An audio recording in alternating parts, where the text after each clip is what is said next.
नमस्कार बच्चों, आज हमारा नया टॉपिक है अव्यय। अव्यय को हम अविकारी शब्द भी कहते हैं। जो अव्यय होते हैं वो अविकारी भी होते हैं। तो अविकारी शब्द कौन से हैं, कैसे हैं और जो अव्यय हमारे हैं उनको कितने भागों में बांटते हैं।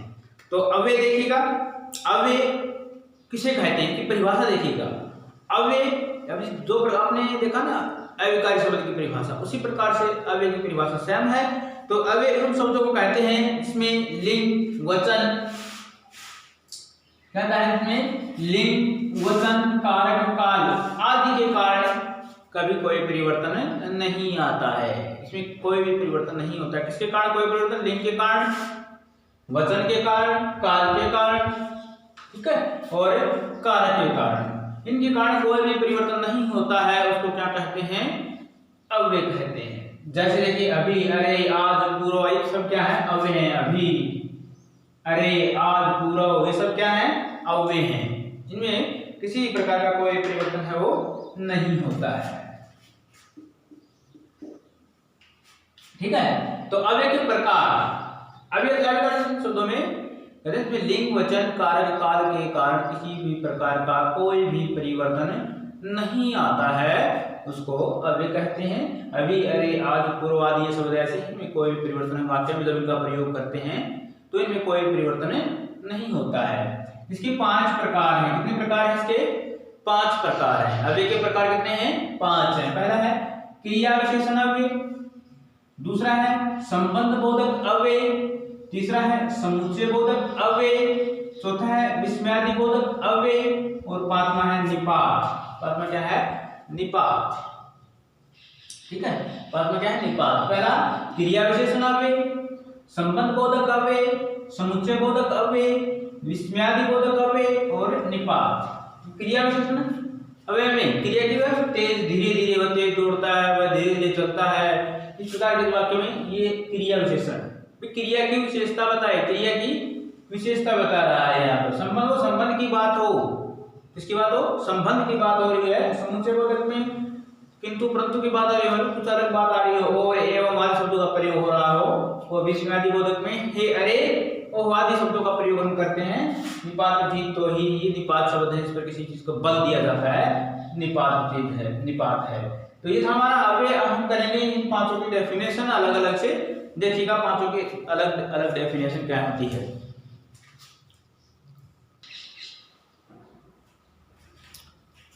तो हम देखते हैं इन 5 भेदों के अलग परिभाषा। पहला हमारा जो भेद है वो है क्रिया विशेषण अव्यय। क्रिया विशेषण अव्यय। तो क्रिया विशेषण अव्यय की परिभाषा, जो अव्यय शब्द क्रिया की विशेषता बताए, जो अव्यय शब्द क्रिया की विशेषता बताए उसे क्या कहते हैं? हम क्रिया विशेषण अव्यय कहते हैं। जैसे वह धीरे धीरे चलता है, वह धीरे धीरे चलता है। तो क्या है यहाँ पर? वह धीरे धीरे चलता है। चलने की जो क्रिया है वो कर रहा है, लेकिन कैसी क्रिया कर रहा है? धीरे धीरे चलने की क्रिया कर रहा है। तो यहाँ पर क्या आ जाएगा?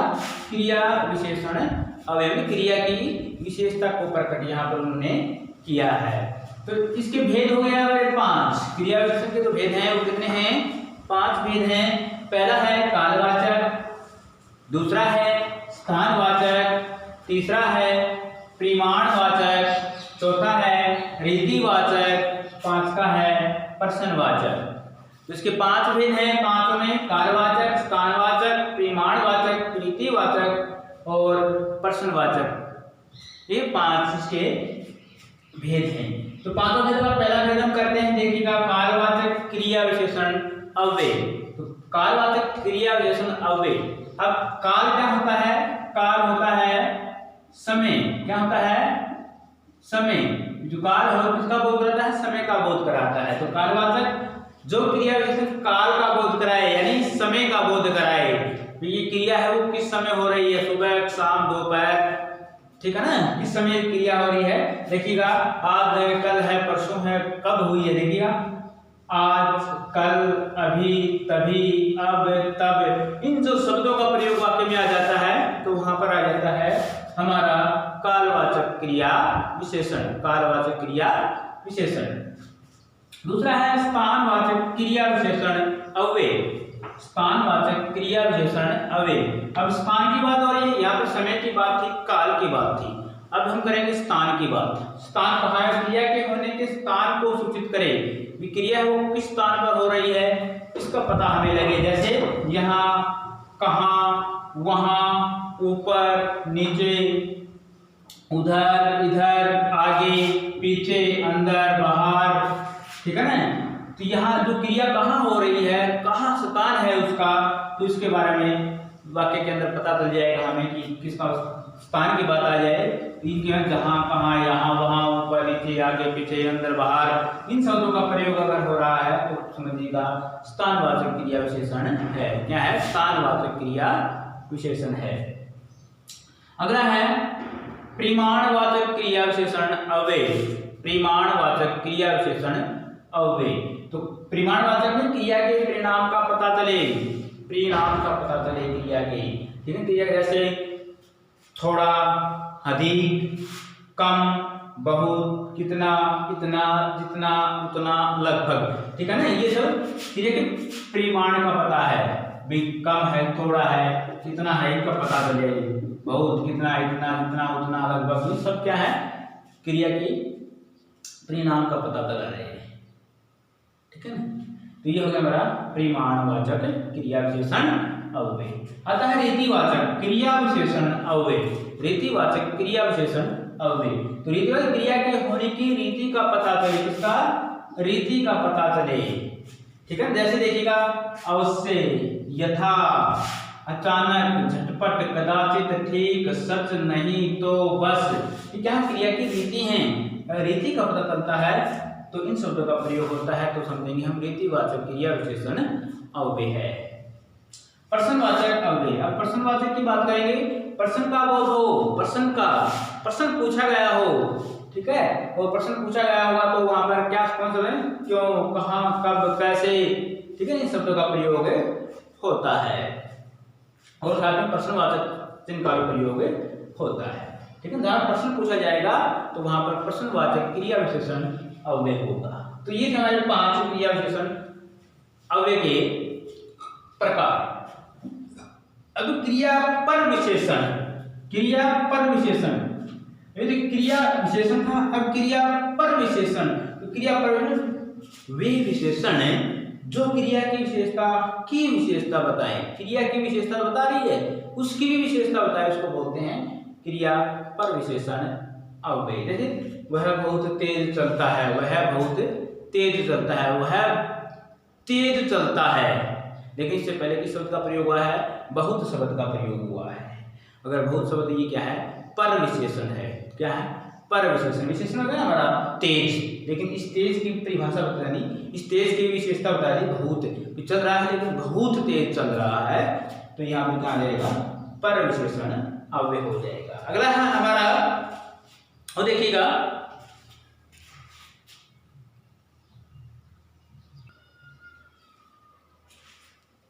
तो अगला हमारा है क्रियाविशेषण का जो अगला है संबंध बोधक अव्यय। क्रियाविशेषण के बाद हमारा क्या है? संबंध बोधक अव्यय। तो संबंध बोधक अव्यय क्या है? वे अव्यय जो संज्ञा या सर्वनाम के बाद, जो संज्ञा या सर्वनाम के बाद प्रयुक्त होकर वाक्य के अन्य संज्ञा सर्वनाम पदों से संबंध का बोध कराते हैं। जहां पर संबंध का बोध हो जाए वहां पर क्या होगा? संबंध बोधक अव्यय। क्या है? संज्ञा या सर्वनाम के बाद, संज्ञा शब्द हो या सर्वनाम शब्द हो, उसके बाद ये शब्द का, इन शब्दों का प्रयोग होता है, और जो आगे आने वाले संज्ञा सर्वनाम शब्द हैं उनका संबंध प्रकट करते हैं। जैसे देखिएगा, दादाजी के साथ बच्चे मेले गए। दादाजी के साथ बच्चे मेले गया, मेले में गए। तो दादाजी के साथ या संज्ञा शब्द है हमारे पास, दादाजी के साथ, ये जो के साथ आया है ये क्या है? संबंध बोधक है। क्या है ये? संबंध। दादाजी के साथ बच्चे, ये संज्ञा शब्द हमारा है। इस संज्ञा शब्द का इस संज्ञा शब्द के साथ क्या है? संबंध कर दिया, तो क्या होगा हमारा यहाँ पर? संबंध बोधक अव्यय होगा। इसी प्रकार देखिए, बच्चे छत के ऊपर पतंग उड़ा रहे हैं, तो बच्चे क्या है हमारे पास? बच्चे हैं, संज्ञा शब्द हैं। के ऊपर, ये संबंध बोधक चिन्ह, पतंग उड़ा रहे हैं, पतंग उड़ा रहे हैं, संज्ञा शब्द है, ये संज्ञा शब्द कि बच्चे क्या कर रहे हैं, पतंग उड़ा रहे हैं, तो इनका क्या हो गया, आपस में संबंध हो गया। तो यहाँ पर क्या होगा, संबंध बोधक अव्यय होगा। ये संबंध बोधक अव्यय था। अगला हमारा समुच्चय बोधक अव्यय। समुच्चय बोधक अव्यय, समुच्चय बोधक अव्यय वे अव्यय जो दो वाक्यांशों अथवा वाक्यों को जोड़ते हैं, दो वाक्यांशों को या फिर वाक्यों को जोड़ते हैं, और उनको क्या कहते हैं, योजक भी कहा जाता है। क्या कहा जाता है, योजक भी कहा जाता है। इनको क्या कहते हैं, योजक भी कहते हैं। जैसे राम ने कहा कि वह दिल्ली जाएगा, राम ने कहा कि वह दिल्ली जाएगा, तो राम ने कहा कि वह दिल्ली जाएगा, राम ने कहा कि, ये हमारा जो की शब्द है ये क्या है, ये समुच्चय बोधक अव्यय है, ये है योजक। क्या है ये, योजक है। इनको जोड़ता, राम ने कहा वह दिल्ली जाएगा, राम ने कहा कि, ये जो की शब्द है ये क्या है, योजक शब्द है। ठीक है। अगला है राम स्कूल जाता है, श्याम खेलता रहता है। राम स्कूल जाता है, श्याम खेलता रहता है। इसमें आया बीच में परंतु, ये दोनों वाक्यांशों को क्या करता है, वाक्य को क्या जोड़ता है। इसी प्रकार से राम ने कहा, योजक से लगा बीच में कि शब्द आया है, दोनों वाक्य क्या कर रहा है, जोड़ रहा है। इसी प्रकार से राम स्कूल जाता है, परंतु ये जो परंतु शब्द है ये क्या है, योजक है। क्या है ये, योजक है। श्याम खेलता है। ठीक है, दो वाक्यों को आपस में जोड़ते हैं, जो बोलते हैं समुच्चय बोधक अव्यय। क्या बोलते हैं, समुच्चय बोधक अव्यय। अगला है विस्मयादि बोधक अव्यय। विस्मयादि बोधक अव्यय, वे अव्यय जो, कौन से विस्मयादि, वे अव्यय जो हर्ष, शोक, घृणा, आश्चर्य, संबोधन, तिरस्कार, दुख, पीड़ा, ठीक है, इन सब मनोविकार, तो मन के जो विकार हैं उनका बोध कराते हैं, उसको क्या कहते हैं, विस्मयादि बोधक अव्यय कहते हैं। इसके अंदर हर्ष, शोक, घृणा, आश्चर्य, संबोधन, तिरस्कार, दुख, पीड़ा, ये सारी चीजों का भाव हो, मनोविकारों का बोध हो रहा हो, वहां पर क्या होगा, विस्मयादि बोधक अव्यय होगा। इसका एक चिन्ह का प्रयोग करते हैं, एक लाइन और नीचे ये हमारा क्या है, चिन्ह है विस्मयादि बोधक चिन्ह। ठीक है, लाइन के नीचे बिंदु, लाइन के नीचे एक बिंदु लगाया है, ये क्या है, विस्मयादि बोधक चिन्ह है हमारा। ठीक है, देखिएगा एग्जाम्पल, वाह, वाह के बाद विस्मयादि बोधक चिन्ह का प्रयोग किया गया, ये जरूरी करना। वाह कितना सुंदर दृश्य है, वाह कितना सुंदर दृश्य है। शाबाश, विस्मयादि बोधक चिन्ह का प्रयोग किया गया शाबाश के बाद। ठीक है, बहुत अच्छे, इसके बाद में क्या किया विस्मयादि बोधक, अरे, हाय, ओहो,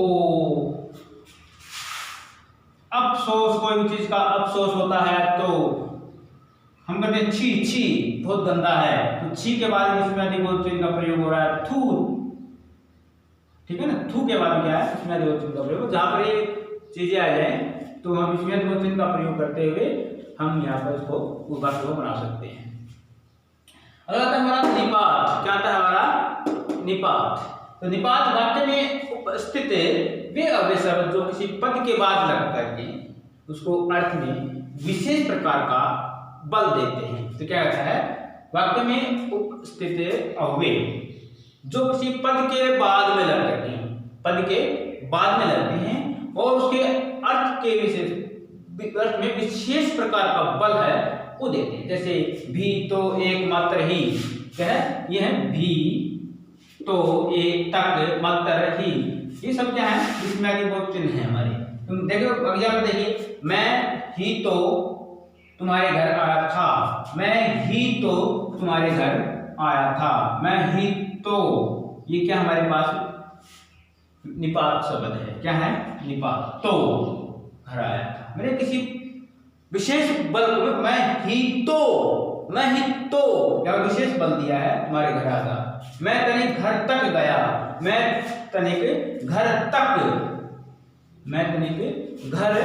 तक गया, तो यहाँ पर भी क्या निपात शब्द तक का प्रयोग है। मैं तो उसे देखा भर ली, मैंने उसे, या मैंने तो, यहाँ पर मैंने तो उसे देखा भर है। तो ये शब्द क्या है, निपात शब्द है जो वाक्य में लगते हैं और किसी विशेष बल प्रदान करते हैं, उसके अर्थ हो कि कोई विशेष बल है वो प्रदान करते हैं। तो आज के वीडियो में इतना ही, नेक्स्ट वीडियो में फिर मिलते हैं, तब तक के सभी बच्चों को नमस्कार।